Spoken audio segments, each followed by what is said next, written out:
लक्ष्मीनाथसमारम्भां नादयामुनमध्यमाम् अस्मदाचार्यपर्यन्तां वन्दे गुरुपरम्परां यतिराजाय विद्महे श्रीभाष्यकाराय धीमहि तन्नो रामानुजार्य प्रचोदयात् ஆழ்வார்கள் திருவடிகளே சரணம் எம்பெருமானார் திருவடிகளே சரணம் ஜீயர் திருவடிகளே சரணம் யோ நித்யமச்சுதபதாம் புஜயுக்மருக்ம व्यामोगदस्दतितरानतृणाय मेने अस्मद्गुरोर्भगवतोऽस्य दयैक सिन्धो रामानुजस्य शरणं शरणं प्रपद्ये நீரார் கடலும் நிலமும் முழுதுண்டு ஏலார் ஆளும் இளங்களின் மேல் துயிலந்தாய் சீரார் திருவேங்கட மாமலை மேயாராமுதே அடியேர் கருளாயே. எல்லாம் வல்ல ஏழுமலையான் பெருங்கருணையால் 4000 திவ்ய பிரபந்த பாசுர பதிவேற்றங்களின் வரிசையில் இன்றைக்கு 2609வது நாள் பாசுர பதிவேற்றம். திருமங்கையாழ்வார் அருளிய பெரிய திருமடலுடைய 2வது பாசுரத்தை இன்றைக்கு அனுபவிக்க இருக்கிறோம்.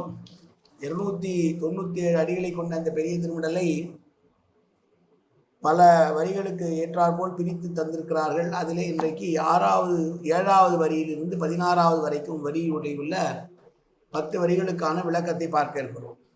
முதலிலே திருநறையூர் பிள்ளை திருநறையூர் அரையர் அருளி செய்தது தனியன்.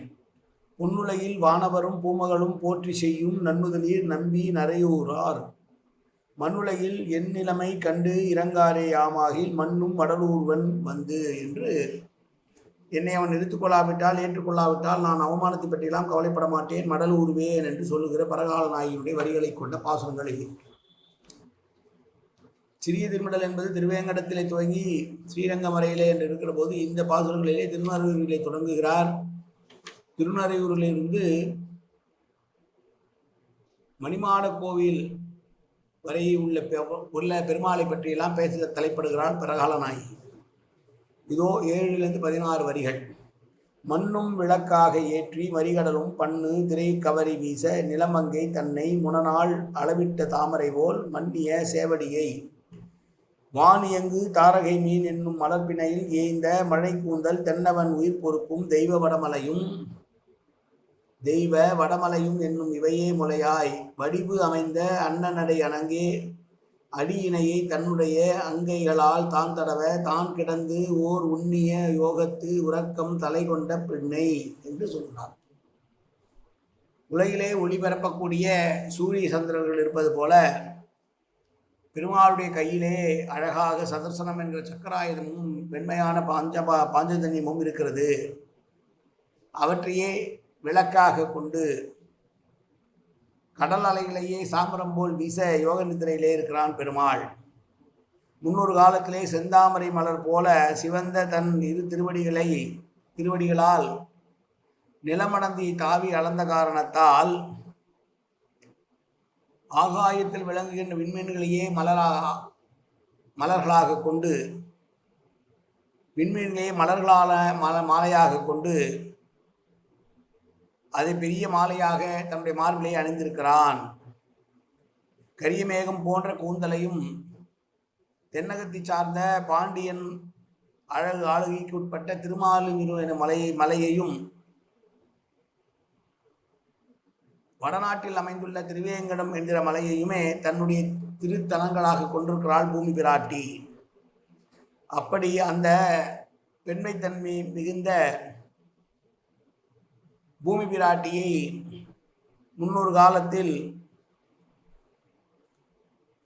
அவருடைய இரு கைகளும் தன்னுடைய திருக்கைகளால் வருடப்பட்டவனாய் அருவியில் கொள்ளுகிறான் பெருமாள். ஏனென்றால் உலகத்தை எல்லாம் தாவி அளக்கிற போது அந்த காலுக்கு சுமம் ஏற்பட்டிருக்குமே என்று பெரிய பிராட்டியும் பூமி பிராட்டியும் அவருடைய பாதங்களை வருடி கொண்டிருக்கிறார்கள்.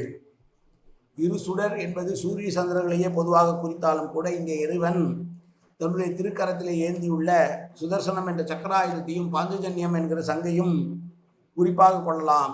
நட்சத்திரங்களையே மலர்களாகவும் மேகத்தையே கூந்தலாகவும் திருமாலிருஞ்சோலை மலையையும் திருவேங்கட மலையும் தன்னுடைய இரு தனங்களாகவும் கொண்டு அழகிய வடிவுடையவளாய் அன்னத்தின் நடை கொண்டவளாய் தெய்வீக தன்மை பொருந்தியவளாய் அழகிய திருக்கலங்களை உடவளாக விளங்குகிறாள் பூமாதேவி என்று அருமையானதொரு விளக்கத்தை தருகிறார் ஆழ்வார் இந்த பாசுரத்திலே.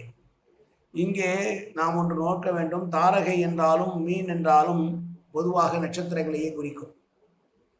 ஆனால் அஸ்வினி தொடங்கி அஸ்வினி, பரணி, கிருத்திகை, மிருகசீரிஷம், புனர்பூசம், பூசம், ஆயில்யம், மகம், பூரம் என்றெல்லாம் தொடங்கி ரேவதி நட்சத்திரம் முறையும் உடைய 27 நட்சத்திரங்கள் ஒரு தொகுப்பாகவும் மற்ற நட்சத்திரங்கள் எல்லாம் மற்றவைகளாக இருப்பதனாலும் இங்கே தாரகை என்றும் மீன் என்றும் தாரகை என்றும் விண்மீன் என்றும் 2 முறையை பற்றி பயன்படுத்துகிறார் என்று ஆழ்வார் சொன்ன வார்த்தைக்கு தாரகைக்கும் மீனுக்கும் விளக்கம் தருகிறார் புதிவாதி பயங்கர மணங்காச்சாரியார். மரி என்ற சொல்லுக்கு அலைகள் மோதுகின்ற கடல் என்று பொதுவான அர்த்தம் இருந்தாலும் கீழ்மண் கொண்டு மேல் மண் எரிகிற கடல் என்று பொருள் விளக்கம் தருகிறாராம் பெரியவாச்சான் பிள்ளை. கீழே இருக்கிற மண்ணை கொண்டு வந்து மேலே தள்ளுறது கரையில் அலையின் மூலமாக, அப்படிப்பட்ட கடல் என்று பெரியவாச்சான் பிள்ளையுடைய வியாக்கியானம். இங்கே நிலமகள் மட்டும் நிலமகள் மட்டும் பெருமான் திருவடிகளை வருடி கொண்டிருப்பதாக பேசப்படுகிறது என்றாலும் வடிவு இணையெல்லா மலர்மகள் மற்றை நிலமகள் பிறக்கும் பிடிக்கும் மெல்லடி என்று எப்போதுமே பெருமாளுக்கு 2 தாயார்களும் தான் பாதத்தை வருடி கொண்டிருக்கிறார்கள் என்று ஆழ்வார்கள் பொதுவாக சொல்கிறார்.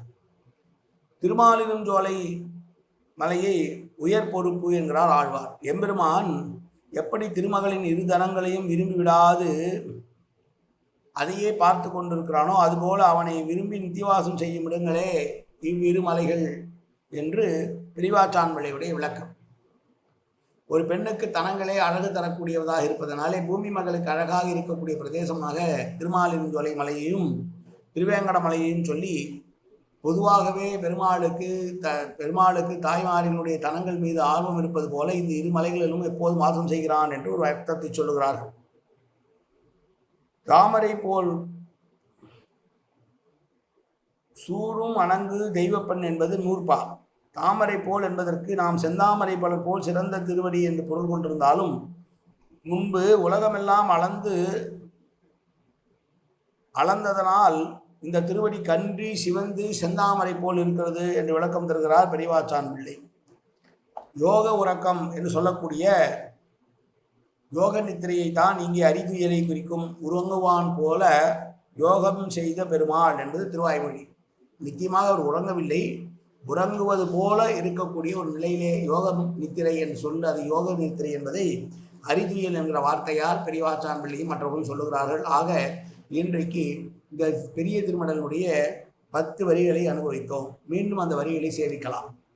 மண்ணும் விளக்காக ஏற்றி இருசுடரை மண்ணும் விளக்காக ஏற்றி மறிகடலும் பண்ணு திரை கவரி வீச நிலமங்கை தன்னை முனநாள் அளவிட்ட தாமரை போல் மன்னிய சேவடையை வான் இயங்கு தாரகை மீன் என்னும் மலர்பிணையில் ஏய்ந்த மழை கூந்தல் தென்னன் உயர் பொறுப்பும் தெய்வ வடமலையும் என்னும் இவையே முலையாய் வடிவு அமைந்த அன்னநடை அணங்கே அடியினை தன்னுடைய அங்கைகளால் தான் தடவ தான் கிடந்து ஓர் உன்னிய யோகத்து உறக்கம் தலை கொண்ட பின்னை.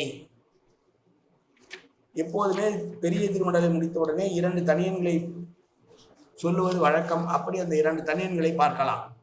என் நிலைமை எல்லாம் அறிவித்தால் எம்பெருமான் தன்னருளும் ஆகமும் தாரானேல் பின்னை போய் ஒன்றுரை நீர்வேலை உலகறிய ஊர்வன் நான் வண்டு அறை பூம்பெண்ணை மடல் மண்ணில் பொடிபூசி வண்டிரைக்கும் பூச்சூடி பெண்ணை மடல் பிடித்து பின்னே அண்ணல் திருநறையூர் நின்றமிரான் தேர் போகும் வீதி பெறும் அறையாய் செல்வம் பொழிந்து என்று 2 தனியன்களை சேவித்தோம்.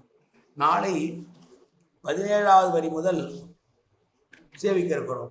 காயேன வாச்சா மனசேந்திரியர்வா அப்தியாப்தனாவா பிரகதேஸ்வாவாது கரோமேத்து சகலம் வரஸ்மிசிம நாராயணா ஏதி சமர்ப்பயாமி. உடலாலும் உள்ளத்தாலும் வாக்காலும் சகல விதமான பாவங்களும் தோஷங்களும் நிறைந்ததாக உலகத்துடைய இயல்பு இருந்த போதிலும் அடியேன் செய்கிற நல்வினையோ தீவினையோ அத்தனையும் உன்னுடைய கமலமலர் பாதங்களில் சமர்ப்பிக்கிறேன் கண்ணா. காத்துருவாய் கண்ணா, ஏற்றுக்கொள்வாய் கண்ணா. எப்போதும் திருநாமம் கண்ணா கண்ணா கண்ணா என்று நாவில் வருவதற்கு அன்புரிவாய் கண்ணா.